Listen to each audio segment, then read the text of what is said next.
आपका परिचय, सबसे पहले तो आपका परिचय क्या है? मेरा नाम सुनील बालियान भारतीय है, जिला शामली उत्तर प्रदेश से हूँ और खेती बाड़ी से जुड़ा हुआ हूँ। ज़मीन जायदाद है, किसान हूँ और 6 महीने से यहाँ संघर्ष में डटा हुआ हूँ किसान आंदोलन में। और पिताजी भी हमारे फार्मर हैं पहले से। तो जितना प्रयास हो रहा है इस क्रांति का हिस्सा बन रहे हैं, जितना योगदान दे सकते हैं उतना योगदान दे रहे हैं और सरकार से सीधे सवाल कर रहे हैं।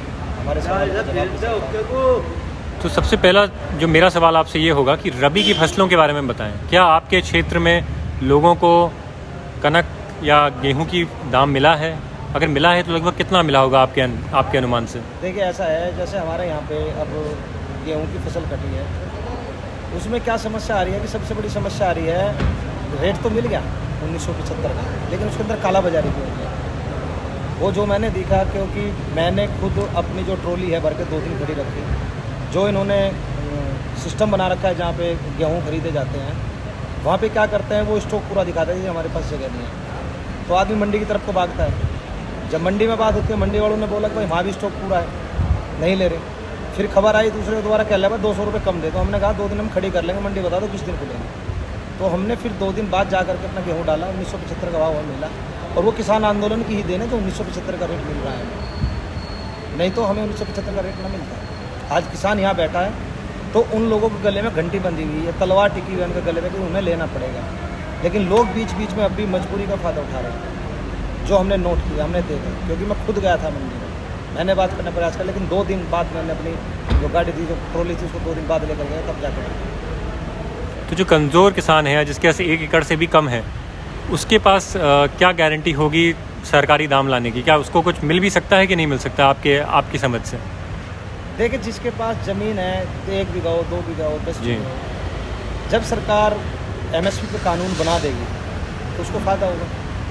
अब एक बात बताइए, मान लीजिए एक आदमी के पास 4 बीघे ज़मीन है, उसने क्या काम करा, 1 बीघे में उसने अपनी फसल बोली, 1 बीघे में उसने अपनी गेहूं की खेती कर ली, अलग अलग जगह, लेकिन उसे उसकी ना तो उस फसल, उसका जो सब्जी है ना तो उसका दाम मिल पा रहा है उसको, और जो उसने गेहूं बोया वो गेहूं उसने खाने के लिए बो लिया अपना, तो वो जाएगा कहाँ? उसने तो जो अपने व्यापार के लिए, अपनी कमाई के लिए जो सब्जी उगाई, उसको भी रेट नहीं मिलेगा, उसको तो कहाँ मिलेगा? समझने की बात है। भाई छोटा भी किसान है, छोटा किसान भी फसल तो उगा रहा है ना, जब वो फसल उगाएगा उसी फसल का दाम सही मिल जाओ तो उसे सरकार से कर्ज लेने की आवश्यकता नहीं है। अगर आपने कर्ज का जिक्र किया, आपके हिसाब से गांव की अर्थव्यवस्था इस समय कैसी है? मतलब आपके क्षेत्र में किसान क्रेडिट कार्ड पे जो कर्ज लेते हैं लोग या बाकी कर्ज है, कितना, हर परिवार पे कितना कर्ज होगा इस समय? देखिए, ये आंकड़े तो सरकार बताएगी, सरकार के पास होते हैं, हमारा आदमी का कहाँ से? लेकिन वो तो आंकड़े आप जानते हैं गलत होते हैं। आंकड़े गलत होते हैं ना, आंकड़े तो हम भी तो बोलेंगे तो गलत बोल देंगे, लेकिन हम इतना बता सकते हैं कि इन लोगों ने एक फार्मूला बनाया। वो फार्मूला क्या बना कि किसान को उसके गन्ने का पेमेंट मत दो, उसके घर में शादी है या उसे बच्चे की फीस देनी है तो लोन ले लेगा, क्रेडिट कार्ड की सुविधा दे दी, आप क्रेडिट कार्ड से लोन ले लेगा। अरे उसका भाई साहब तुरंत के तुरंत पैसे देते, उसे जरूरत ही नहीं पड़ेगी। आज के टाइम कोई भी व्यापारी है, व्यापार करता है, अपनी जो सामान वो उसने बनाया उसको देता, साथ साथ अपने अकाउंट में पैसे जमा करवा लेता है 2 दिन में, 4 दिन में। अब मैं दुकान से कोई भी सामान लेने जाऊँ, दुकानदार मुझे उधार नहीं देगा, या तो पेटीएम करवाएगा, गूगल पे करवाएगा, नगद पैसा लेगा। तो जैसे करना, पर्ची बनाई, कंप्यूटराइज है, तो सारा सिस्टम ऑनलाइन हो रहा है। मोदी जी तो बताया फसल को ऑनलाइन बेच लो, ऑनलाइन उठा के कौन ले जाएगा? अरे हम तो गन्ना ऑनलाइन मानो मील में ले जाके घेर रहे हैं, कंप्यूटर पे चढ़ भी रहा है, नेट पे, साथ साथ पैसा क्यों नहीं आ जाता?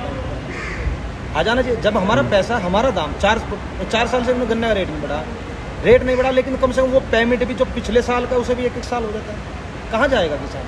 उसे साथ साथ अकाउंट में ट्रांसफर कर दो, समस्या खत्म है। भाई आज मैं एक पर्ची तोल लिया, 50 क्विंटल के अपने गन्ने तोल लिया, जा करके मेरा क्या हुआ, मैंने तोला, कल मेरे अकाउंट में पैसे आ गए, तो उससे मैं क्या करूँगा? अब देखिए, सबसे बड़ी समस्या क्या आती है हमारे यहाँ के किसानों में, गन्ने की बुआई में पूरा 1 साल होता है तैयार करने में। आज बुआई चल रही है, फिर खुदाई चलेगी, फिर नुलाई गुड़ाई चलेगी, फिर बंधाई चलेगी, फिर छिलाई होकर के तब मिल में जाती है। लेकिन तब तक क्या करे वो?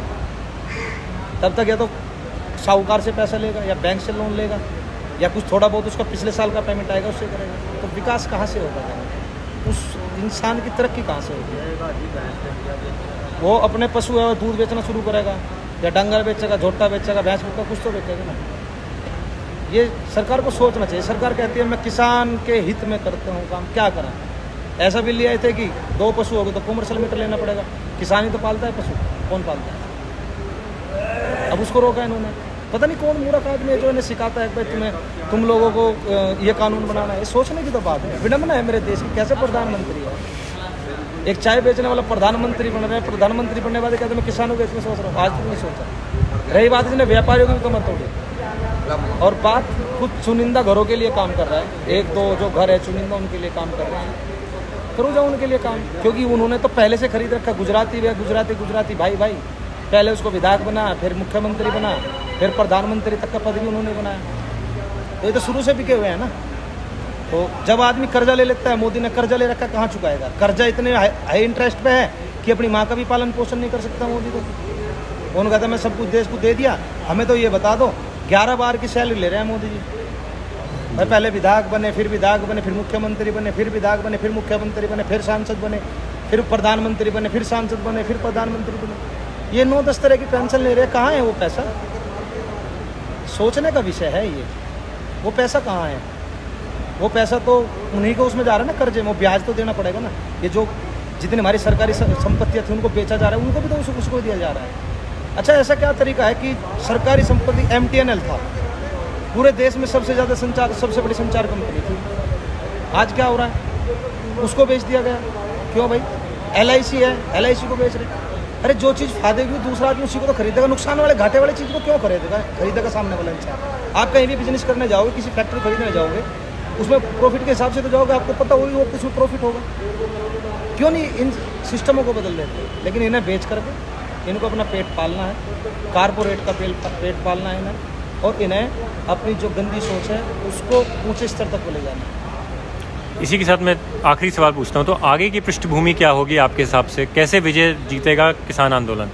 देखिए, ये कहा जाता है कि युद्ध से पहले युद्ध की तैयारी की जाती है। जब युद्ध होगा तैयारी करोगे, ये युद्ध लड़ोगे।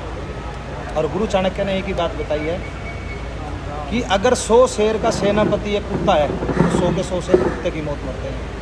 और जिस सेना का सेनापति शेर हो तो कुत्ते भी शेर की लड़ाई लड़ते हैं। हमारा सेनापति शेर है, रणनीतियाँ तैयार है आगे की।